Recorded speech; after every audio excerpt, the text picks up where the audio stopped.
Alors, merci à vous pour votre participation à ce webinaire sur la thématique capitaliser, expérimenter la transmission des savoirs, notamment via les AFEST.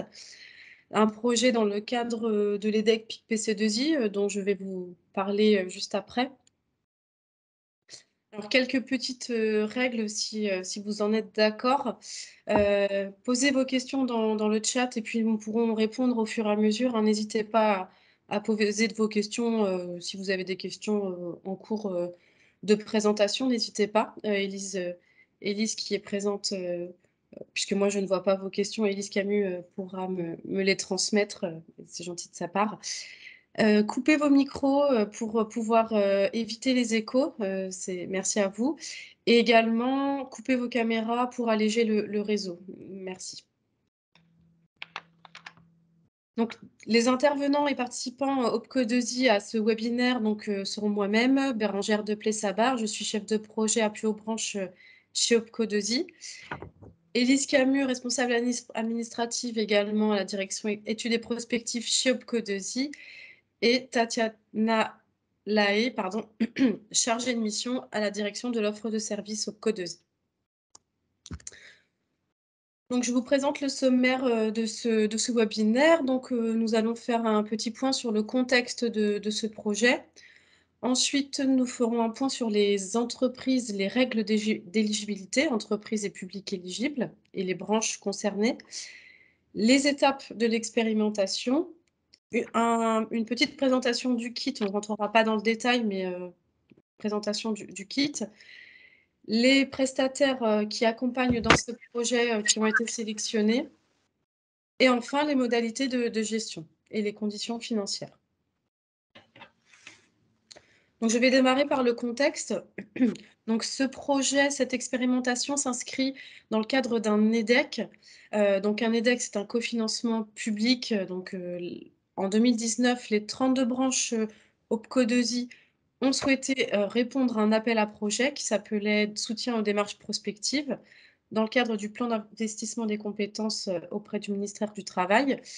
Et donc, cet appel à projet répondait à 3 enjeux. Le premier, disposer d'une observation fiable et réactive de l'industrie, de ses métiers, apporter des réponses opérationnelles aux difficultés de recrutement des entreprises, et enfin, accompagner les parcours professionnels des salariés. Donc là, le projet s'inscrit dans l'enjeu 3, hein, accompagner les parcours professionnels des salariés. Donc, le projet, cette EDEC s'inscrit autour de 3 axes. Le premier, créer un socle commun d'observation de l'industrie. Le deuxième, qui nous concerne aujourd'hui, déployer des plans d'action opérationnels pour répondre aux enjeux de recrutement et de développement des compétences. Et donc, le projet, ici, est de développer la capacité des entreprises à la transmission des savoirs, notamment via les AFEST. Et enfin, nous avons un troisième axe dans cette EDEC qui est le développement de l'attractivité de l'industrie et de ses métiers. Donc, les enjeux de ce projet, l'objectif principal est d'expérimenter la mise en œuvre de parcours sur mesure et accompagnés pour des salariés qui sont en poste. Et les enjeux, c'est la transmission des savoir-faire en cas d'inexistence de tout ou partie de l'offre formation. L'entreprise ne trouve pas d'offre formation ou elle est trop éloignée géographiquement. Mettre en œuvre des parcours individualisés. Définir des parcours en déterminant plus précisément compétences acquises par le salarié et les compétences qui resteraient à acquérir. L'accompagnement de la mise en place d'une formation interne et ou d'une AFEST. Et ce qui est important dans cette expérimentation, c'est l'apport auprès de l'entreprise d'une méthodologie et d'un outillage, en particulier pour faciliter l'appropriation de l'AFEST et l'appropriation de la formation interne. Et donc, pour des entreprises qui ne seraient pas professionnalisées sur ces thématiques, les professionnaliser, en particulier le service RH. Et bien sûr, le management. Donc, ce qui est proposé aujourd'hui, c'est une solution intégrée qui combine méthodologie et un accompagnement, puisque pour ceux qui connaissent, à l'époque d'Opcalia, le Prodiat et puis le 2i Contrat Pro accompagné, vont reconnaître, le fondement un peu de cette expérimentation puisque nous sommes accompagnés d'un tierce facilitateur que l'on appelle également dans ce projet OFA. Donc il y a ce qui distingue, cette, expérimentation du 2i contrat pro accompagné, principalement, c'est qu'il s'agit de salariés en poste, contrairement au 2i contrat pro accompagné où nous sommes sur des embauches, contrat pro. Donc là, on n'est pas dans cette situation-là, nous sommes sur des gens en poste. Je vous ouvre, hein, je vais prévenir que vous arrivez.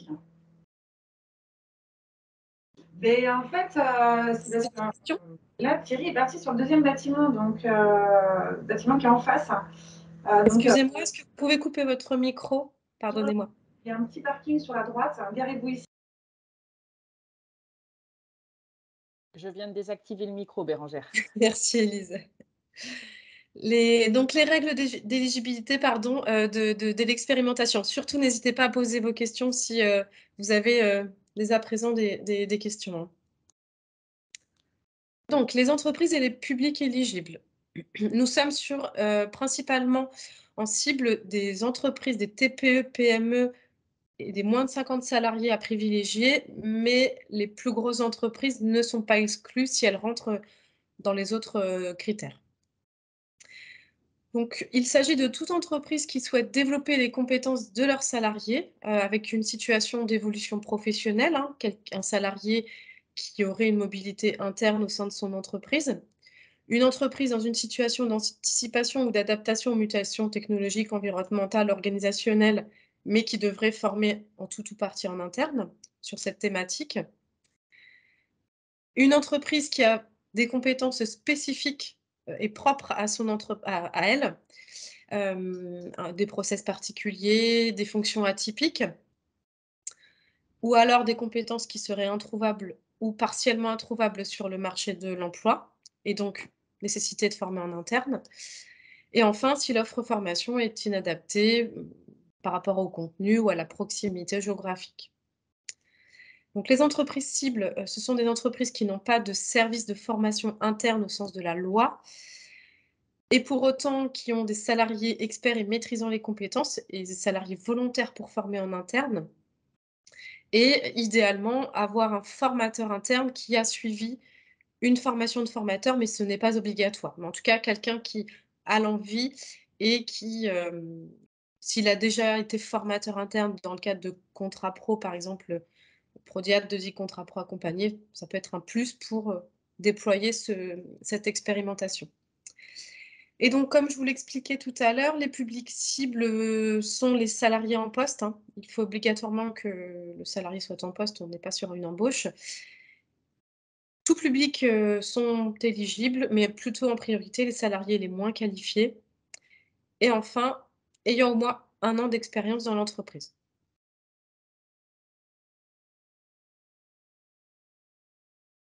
Comme vous le savez puisque, ce webinaire est dédié à ces branches-là, mais pour rappel, les branches, éligibles à cette expérimentation sont les entreprises relevant des branches couture parisienne, habillement, cuirs et peaux, industrie de la chaussure et des articles chaussants, maroquinerie et la branche textile.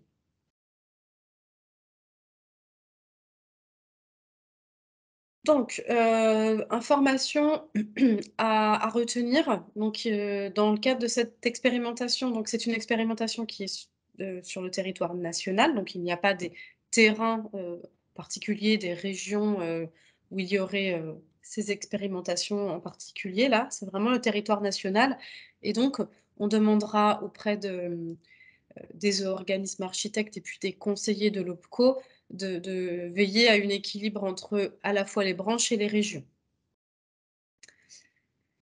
Nous avons donc un maximum de 150 parcours, accompagnés, donc 150 entreprises accompagnées. Alors on peut tout à fait avoir plusieurs parcours, hein, pour une seule et même entreprise. Donc je parle de maximum puisque, si, nous avons une enveloppe globale, pour cette expérimentation, de 300 000 €. Donc, si nous avons un accompagnement AFEST qui coûte, plus cher, donc, là où on rémunère, l'organisme architecte plus cher pour cet, accompagnement, forcément, nous pourrons accompagner moins d'entreprises, si on n'a que des parcours AFEST. Donc c'est maximum 150 parcours, dans la limite des 300 000 € de budget. Ensuite, donc comme je vous l'expliquais tout à l'heure, nous avons, principalement, dans le cadre de ce parcours, de la formation en interne. Donc l'entreprise devra faire au moins 70 de formation en interne et ou en AFEST, mais nous n'avons pas d'exigence sur la durée du parcours. Peu importe, s'il n'y a pas de minimum et de maximum, sur la durée. J'ai une première question, Oui, bien sûr. Bérangère. Concernant cette expérimentation, il faut 1 an d'expérience donc pour, les salariés éligibles à l'expérimentation. Oui. Mais c'est une entreprise qui demande: «Comment fait-on pour former lors de l'embauche quand les compétences sont introuvables sur le marché?» Alors, il existe des dispositifs, tels que le contrat pro accompagné. Peut-être que l'entreprise ne connaît pas ce dispositif encore et qui permet, de former dans le cadre d'une embauche, hein, en CDD ou CDI, le salarié, dans le cadre d'un contrat pro.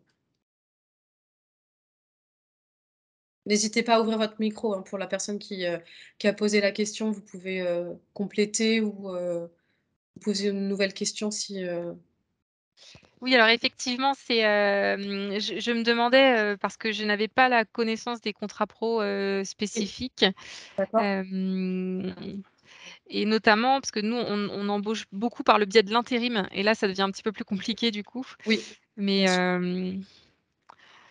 ouais, Alors de d'où toute la façon, question. à partir du moment où le salarié est encore intérimaire, de toute façon, il n'est pas effectivement éligible, Oui, ni au contrat pro accompagné, ni à l'expérimentation, que l'on va mener. Par contre, vous pouvez, à la place d'embaucher quelqu'un en intérim, l'embaucher en contrat de professionnalisation avec un minimum de 6 mois de CDD ou, jusqu'à 1 an, en CDD ou même en CDI, enfin tout dépend de ce que souhaite l'entreprise, mais, et pendant cette période, l'entreprise peut former en interne son salarié, d'accord. OK, merci. avec les aides, que vous pouvez connaître sur, après, je vous invite, à vous rapprocher de votre conseiller ou codésie, hein, pour pouvoir, ou de l'antenne si vous n'avez pas encore, identifié votre conseiller, de l'antenne, qui est rattaché à votre région, hein, n'hésitez pas, hein. Il sera de très bons conseils, le conseiller au Codesi. OK, d'accord, bah, merci beaucoup. Mais il n'empêche que vous pouvez tout à fait, pour des salariés, qui auraient des montants en compétences ou, enfin, bénéficier de cette expérimentation sans problème, hein. Tout dépend de votre problématique. OK, bah, je vous remercie. Mais, enfin vraiment, le meilleur conseil que je puisse vous donner, c'est de contacter votre conseiller. Il Mmh. pourra adapter le projet par rapport à votre besoin. OK, très bien, merci. Donc, le Alors, calendrier, pardon, pardon, vas-y, il y a vas-y, juste allez-y. une deuxième question concernant cette phase d'expérimentation. Toutes nos Oui, branches sont concernées et éligibles? Non, on l'a vu précédemment. non, Si tu peux revenir oui, sur la slide, il n'y pardon. a que certaines branches qui sont éligibles à l'expérimentation. Est-ce que vous Voilà. faites bien partie d'une de ces 6 branches, pour la personne qui a posé la question?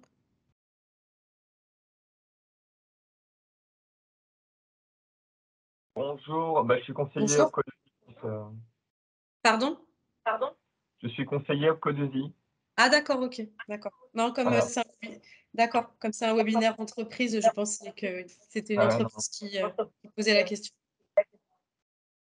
Donc là, ne sont concernées que les branches, Tout qui à fait, s'affichent à l'écran: couture parisienne, habillement, cuirs et peaux, industrie de la chaussure et des articles chaussants, maroquinerie et textile.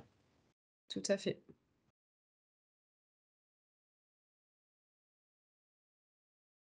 Alors, le calendrier de l'expérimentation, donc, nous avons donc publié sur la salle des marchés un appel d'offres pour sélectionner les organismes, qui vont accompagner les entreprises dans cette expérimentation. Donc nous l'avons fait en avril. Les organismes ont été sélectionnés au mois de mai, hein, à la fin mai, et donc, la semaine dernière, il y a eu un webinaire pour les conseillers, donc on a présenté le projet aux conseillers. un webinaire le lendemain, le 8, aux organismes architectes également. Et donc aujourd'hui, nous présentons ce projet donc, aux entreprises.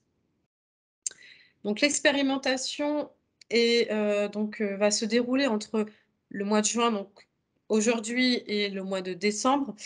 Donc nous sommes conscients que la durée est assez courte, pour réaliser cette expérimentation, surtout sur, un projet par exemple, de transmission de savoir-faire. Quelquefois, ça prend, presque 1 an. Donc nous avons demandé, alors pour ce projet, mais pas que, hein, puisque comme vous devez le savoir, hein, dans le cadre de cet EDEC, avec l'État, nous avons d'autres projets.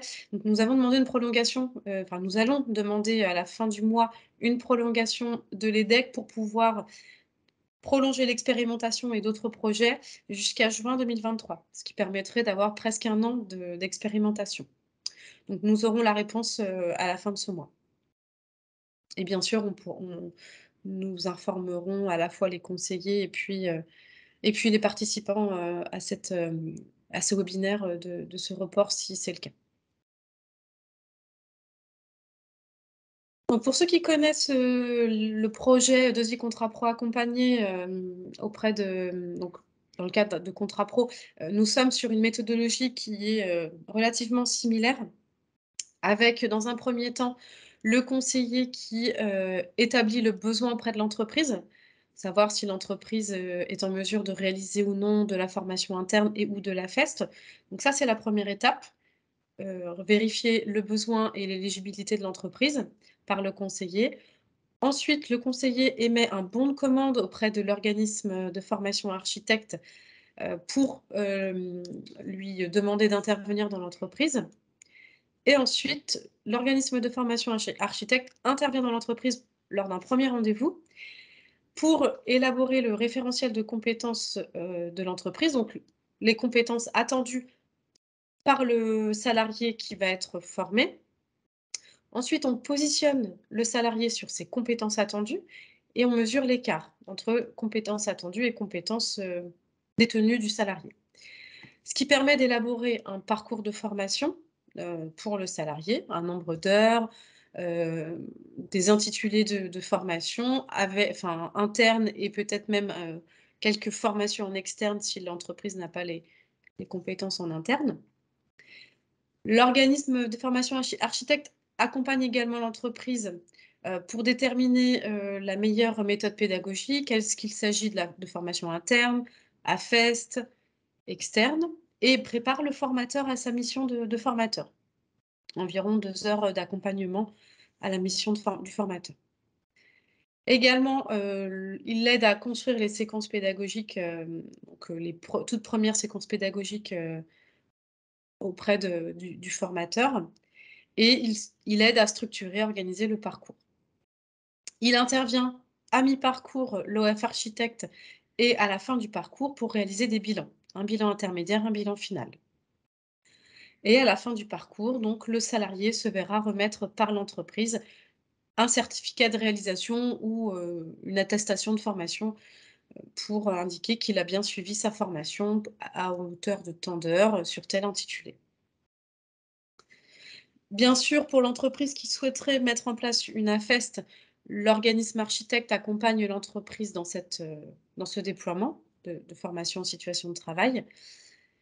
Et de toute façon, il accompagne tout au long de la démarche, l'entreprise, dans toutes les étapes qui sont listées sur l'écran.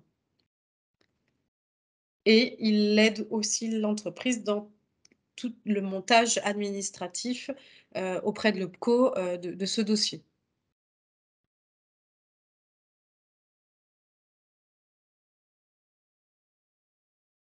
Donc une présentation du kit. Alors on ne rentrera pas dans le détail, du kit, puisque de toute façon, il s'agit de la responsabilité de l'organisme architecte de proposer ce kit à l'entreprise et de l'accompagner dans tout le déploiement du kit. Mais nous avons donc un certain nombre de documents, dans ce kit. Donc dans un premier temps, un carnet de suivi avec une charte d'engagement qui engage, à la fois l'entreprise et l'organisme, architecte. Une petite, une petite page qui présente le déroulé du parcours, des fiches de suivi de parcours. Donc ça, c'est pour le salarié. Donc ça lui permet de suivre, en temps réel un petit peu, ce qu'il a réalisé, sur quoi il a été formé, donc au quotidien. Donc c'est une sorte de petit carnet à remplir. Le modèle de bilan mi-parcours, donc qui sera bien sûr à remplir avec l'organisme architecte. Le bilan final. Un petit mémo, un petit rappel, des règles de conformité des feuilles de présence et un modèle de feuille de présence.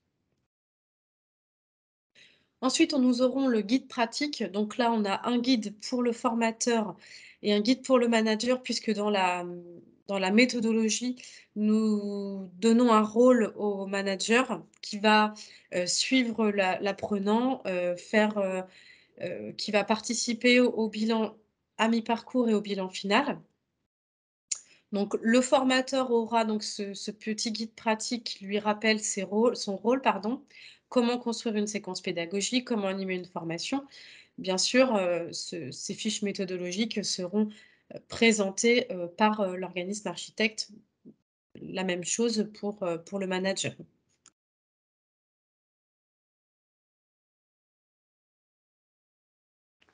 Pas de nouvelles questions, Bérangère. Nouvelle question.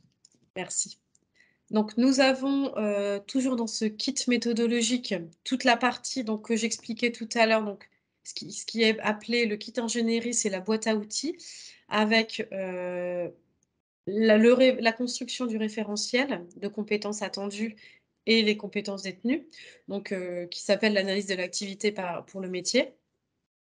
Ensuite, un modèle de parcours de formation, donc une grille, tout ça sous Excel qui permet de tout dans un seul et même document Excel qui permet de faciliter le déploiement de ce kit. Un modèle de séquence pédagogique, un modèle d'évaluation de séquence pédagogique, donc ça c'est pour le formateur, mais bien sûr accompagné par l'OFA. Une séquence pédagogique AFEST si jamais nous étions dans une situation avec de l'AFEST, et un modèle de réflexivité amont-aval, et enfin l'évaluation de la séquence AFEST. Toute la partie du dessous, nous sommes sur le mode d'emploi de tous ces documents juste au-dessus. Et enfin, les documents annexes, nous avons l'étude d'opportunité, donc ça c'est le conseiller qui le remplit. Le rôle et les responsabilités des parties, bon, c'est le rappel rapide hein, du rôle de l'OFA et de l'entreprise. Les modalités d'exécution et d'organisation du parcours, donc ça comprend juste le rappel des obligations d'une entreprise qui fait de la formation en interne. Donc c'est pareil, apprendre l'OFA en prend connaissance avec l'entreprise au démarrage du parcours. Le budget du parcours, donc ça sera à la fois à remplir par l'OFA avec un nombre d'heures et puis les rémunérations formateurs et formés, et bien sûr le conseiller qui interviendra pour le financement du coût pédagogique et des rémunérations. Et puis les documents entre guillemets standards de formation interne avec l'attestation de capacité du formateur, comme quoi il est bien apte à former sur telle compétence, le CV du formateur et puis l'attestation de fin de formation. Pour ceux qui Alors, connaissent, pardon, excuse-moi. Non, non, t'inquiète pas. C'était juste une personne qui demandait si le support présenté sera envoyé à la fin du webinaire. Oui, bien sûr. Oui, oui, tout à fait. J'ai la liste des participants, des inscrits, donc je l'enverrai à tous les inscrits, oui, aucun problème. Donc pour ceux qui connaissent le projet de The Contrat Pro accompagné, il s'agit d'un kit méthodologique qui s'en est plus qu'inspiré, puisque nous avons réutilisé ce kit et bien sûr nous l'avons adapté. Nous avons enlevé un certain nombre d'éléments qui n'étaient plus adaptés, mais nous avons gardé l'état d'esprit principal du DESI Contrat Pro accompagné, la méthodologie en tout cas. Donc comme vous pouvez le constater, le tuteur est remplacé par le manager, hein, nous n'avons plus de tuteur, mais nous donnons un rôle quand même au manager pour le suivi. La suppression du premier bilan, donc ce qui veut dire que nous n'aurons qu'un bilan mi-parcours et puis le bilan final. Et nous n'avons plus de convention entre l'organisme architecte et l'entreprise.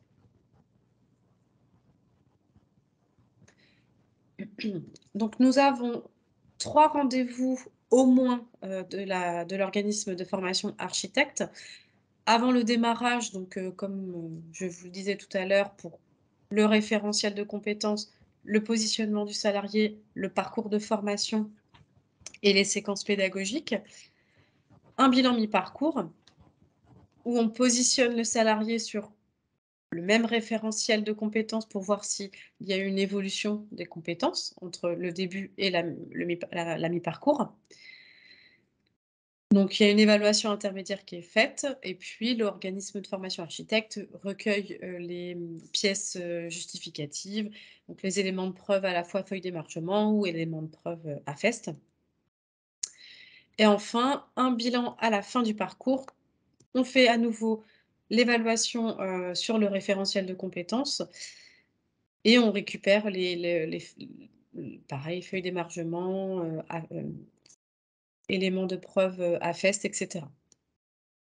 Et également, donc l'organisme de formation architecte prépare et envoie les factures, bien sûr, liées aux coûts pédagogiques et au salaire. Alors, ils aident l'entreprise, bien sûr, ce ne sont pas eux qui rédigent les factures, mais ils aident l'entreprise pour cette partie facturation. Et si nous sommes dans le cas d'un accompagnement avec AFEST, bien sûr, l'entreprise aura, besoin peut-être d'un accompagnement supplémentaire de la part de l'OFA et comme je vous l'indiquais tout à l'heure, l'OFA est rémunéré, mieux rémunéré dans le cadre d'une AFEST, donc il a un accompagnement supplémentaire à faire auprès de l'entreprise. Donc il accompagne, dans les fiches réflexives, il accompagne dans les suivis, l'entreprise.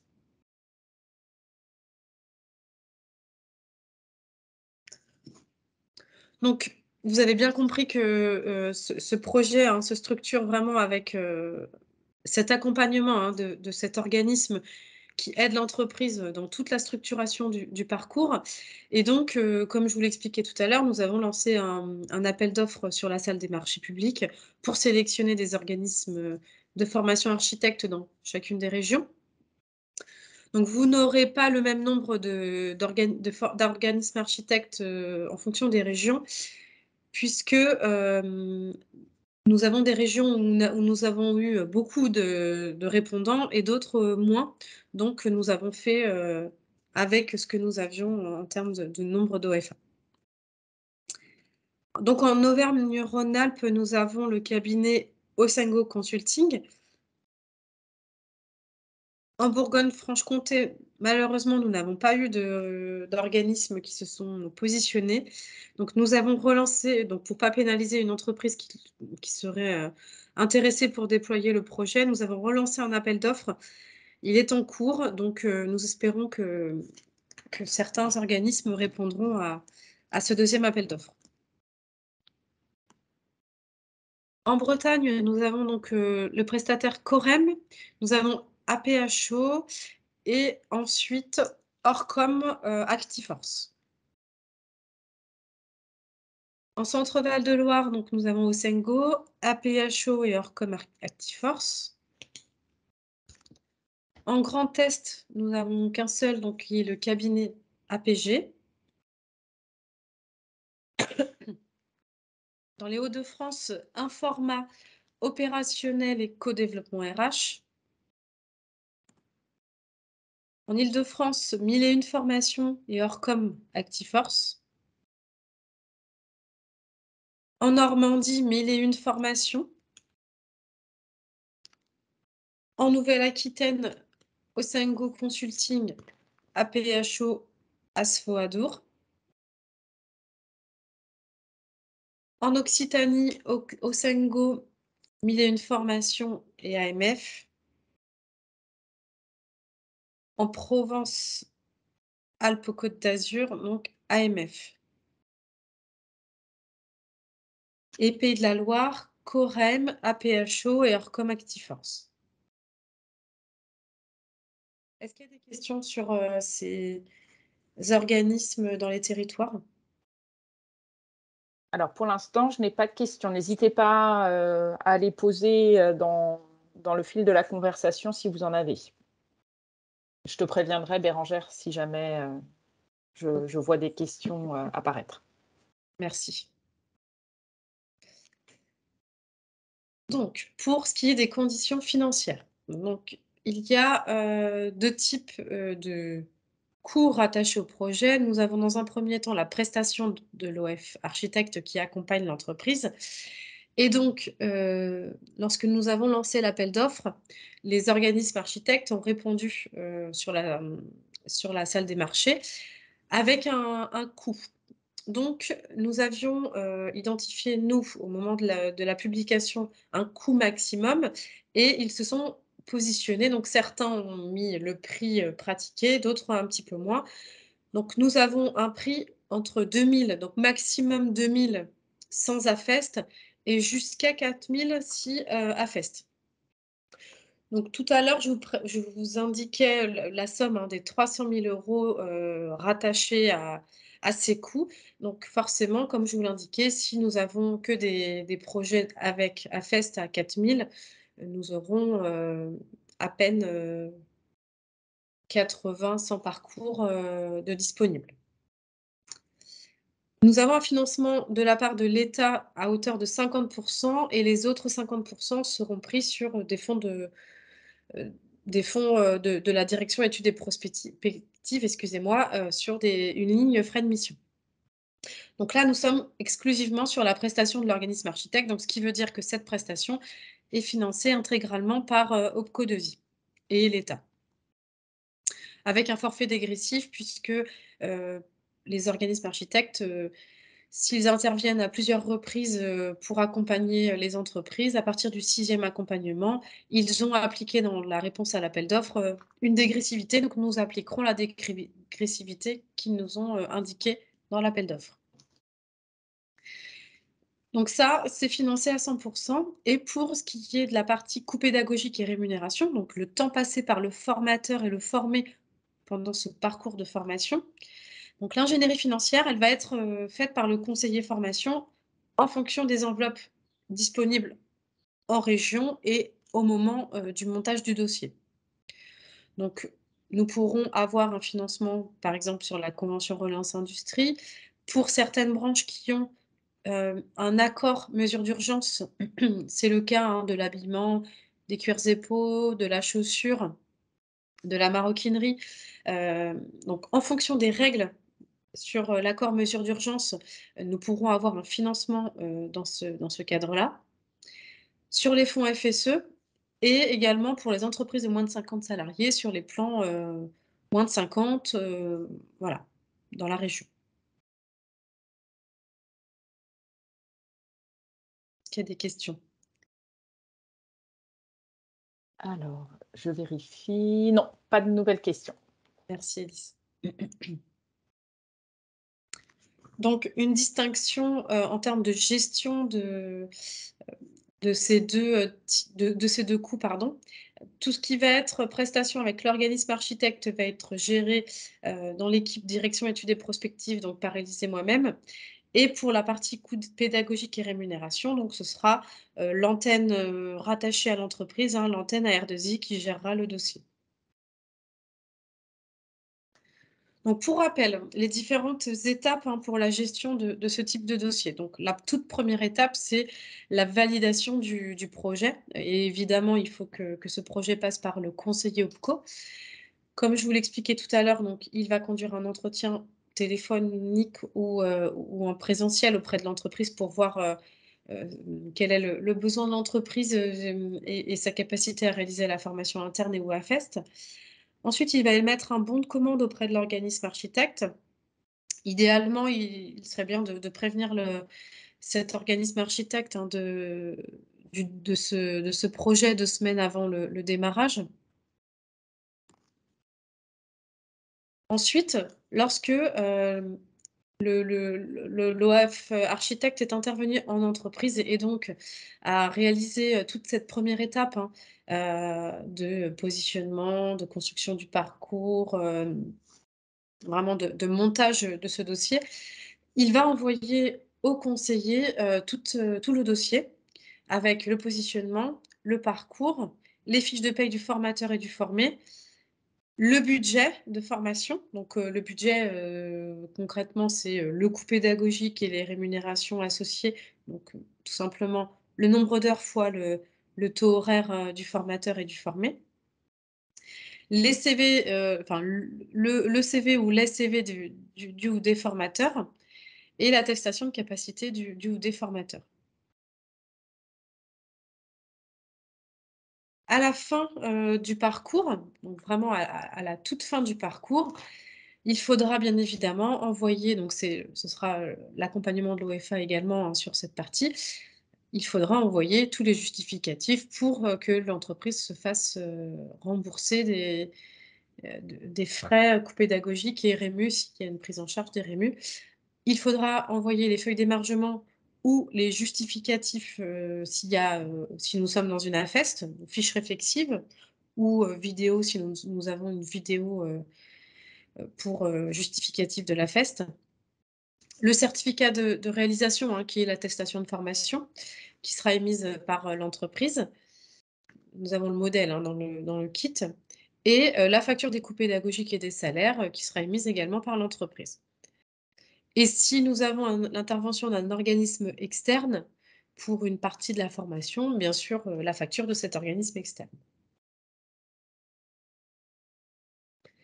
Pour ce qui est de la gestion auprès de la direction études et prospectives, donc ça concerne moins les entreprises, mais pour avoir le paiement de sa prestation, donc à la fin de tout le parcours, l'organisme de formation architecte enverra tout le dossier à la direction études et prospectives pour le paiement. Tout le carnet de suivi, tout le kit ingénierie et tous les documents annexes et bien sûr sa facture. Alors, j'ai une question, Bérangère. Est-ce que ce dispositif, pardon, remplace les CQP?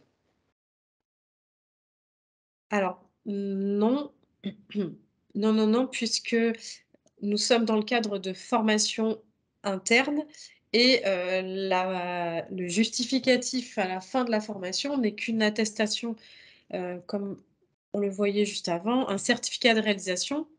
Donc c'est une formation interne, c'est un dossier de formation interne. Ce qui diffère d'un dossier standard, c'est tout l'accompagnement de l'organisme architecte, mais en aucun cas nous avons une certification à la fin. Par contre, vous pouvez tout à fait avoir, hem, ce projet à l'intérieur d'un CQP, mais il faut l'intervention de l'organisme externe pour le positionnement du salarié et ensuite, à la fin, pour valider que le CQP, le niveau est bien atteint. Donc ça ne se substitue pas du tout au CQP. Mais comme certaines branches acceptent le fait de faire de la formation interne pour les compétences manquantes, on peut tout à fait avoir ce dispositif à l'intérieur d'un dispositif CQP. N'hésitez pas à intervenir, pour la personne qui a posé la question, hein, si vous voulez plus d'éléments.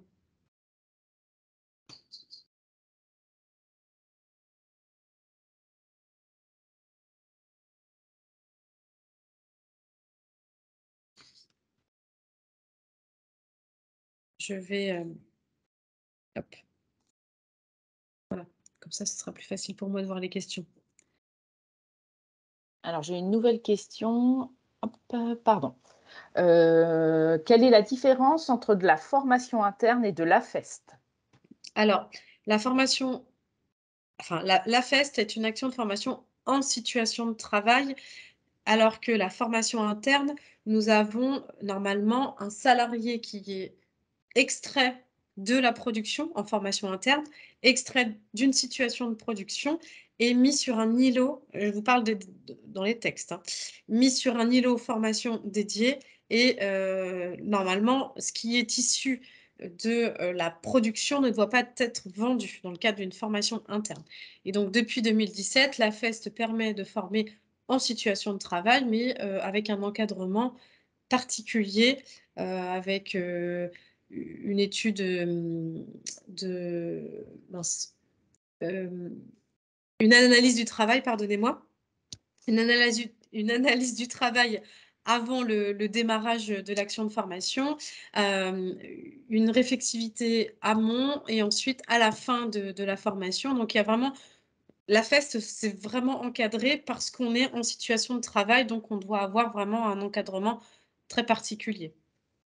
La formation interne, on est sur un îlot dédié, formation, extrait de la production. En tout cas, c'est dans les textes que c'est indiqué comme ça.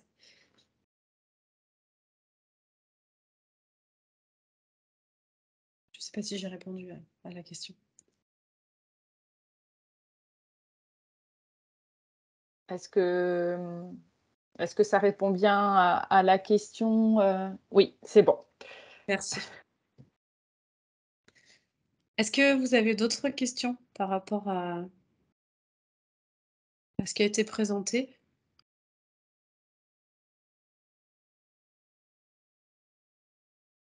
N'hésitez pas, soit dans ces cas-là, à activer vos micros pour poser les questions Oui, en direct, ou alors, si vous le souhaitez, les taper sur le fil de la conversation, et puis moi, je les indiquerai à Bérangère. Bonjour, les entreprises de plus de 50, est-ce qu'on peut monter des dossiers ou comment ça se passe? Si on remplit certains critères.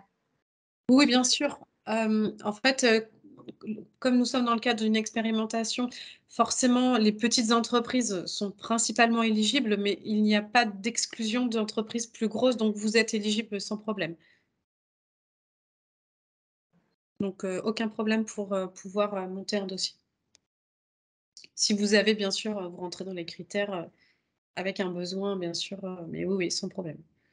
Alors, j'ai une question à peu près similaire dans la conversation. Nous sommes une entreprise de 450 personnes. Comment ça se passe pour nous? Je suppose que c'est la même réponse. Oui, oui. Oui, c'est la même réponse. Il faudra effectivement, dans le cadre de notre expérimentation, enfin, je suis rassurée, je connais la moyenne d'effectifs dans ces branches-là, donc je ne pense pas qu'on ait que des entreprises de 400 salariés dans toute l'expérimentation, mais aucune entreprise n'est exclue, donc à partir du moment où vous rentrez dans les critères, donc vous serez éligible, oui. À partir du moment où vous n'avez pas de service de formation interne, bien sûr.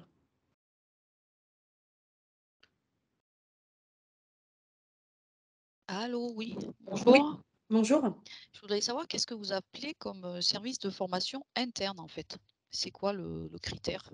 Parce que moi, je suis chargée de formation, Oui, je fais que ça toute la journée. Après, on a des formateurs internes qui arrivent, SST. vous n'avez pas de numéro de déclaration? Non, non, non, non, non, moi je suis au sein du service RH et paye, et voilà, j'ai la fonction formation, mais on n'est pas organisme de formation et on n'a pas de numéro D'accord. de Et déclaration vous avez des d'existence, non. formateurs, dédiés à la formation interne, c'est ça? Oui, surtout sur, D'ac pour la sécurité, en fait. d'accord, OK. Voilà, Après tout dépend, enfin, il et faut on aussi a un référentiel de compétences, on a voilà, je veux dire, on a plein de choses qui sont faites, hein, qui d'accord.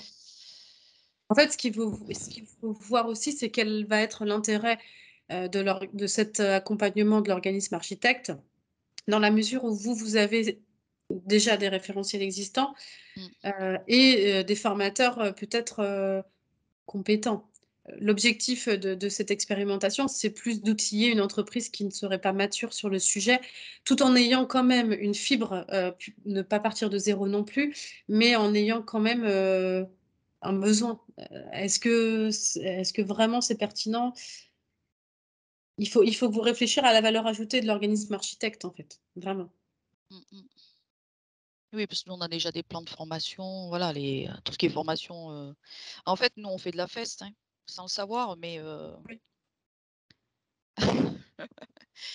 et on a déjà les plans, avec tout ce qui est, acquis, non acquis, la durée, voilà, des étapes, ça a été fait depuis, de nombreuses années, hein, donc Parce que là, vraiment, l'objectif, c'est d'avoir un accompagnement sur quelque chose de spécifique et mmh, pas forcément un programme standard qui est décuplé pour tous les salariés, par exemple, nouveaux embauchés. C'est vraiment pas l'objectif. C'est une entreprise qui a une situation admettons que vous ayez par exemple, un savoir-faire, spécifique pour lequel vous n'auriez pas fait tout l'exercice de référentiel, de parcours et vous vous sentiriez pas mature à faire ça en autonomie, c'est vraiment là où la valeur ajoutée de l'organisme est intéressante. Mais de se dire, qu'il intervienne pour quelque chose qui existe déjà, il y a aucun intérêt. D'accord, OK. Ça marche. Merci.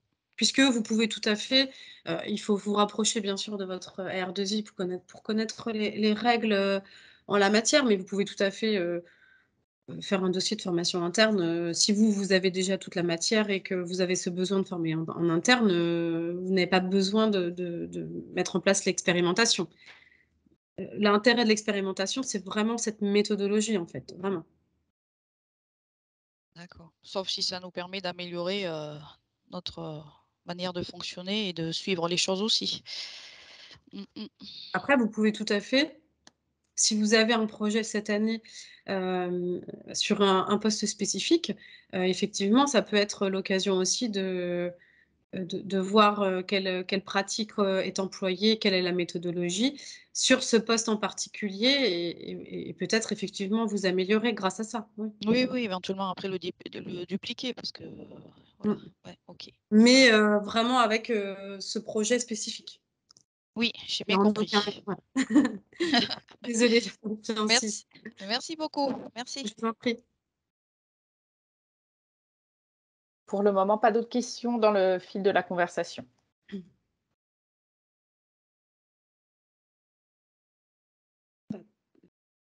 Pour ma part, j'avais terminé la présentation. Si nous n'avons pas de questions à nouveau, donc évidemment, donc je vous enverrai le support, pour pouvoir en prendre connaissance. N'hésitez pas à le partager, hein, s'il s'agit de conseillers, n'hésitez pas à le partager aux entreprises qui pourraient être intéressées. Ce webinaire est enregistré, donc il sera à disposition également des entreprises qui n'ont pas pu se connecter puisque nous avions une 60aine d'inscrits et plutôt une 20aine de participants. Donc comme ça, les entreprises pourront, le visionner si nécessaire, si elles ont besoin. Et puis, pour les entreprises présentes, je vous invite, à contacter votre conseiller, hein, OPCO, ce sera l'étape suivante. Si vous avez, un projet, pour ensuite, regarder avec, le conseiller, hein, si le projet est éligible et puis, ensuite, mettre en place, cette expérimentation. Merci à vous tous pour votre participation et puis, n'hésitez pas à me faire un mail. De toute façon, vous aurez mon adresse mail puisque je vais vous envoyer le support, donc n'hésitez pas. Excellente, journée et puis à bientôt. Merci, bonne journée. Bonne Bonne journée. journée. Bonne journée. Au revoir. Merci.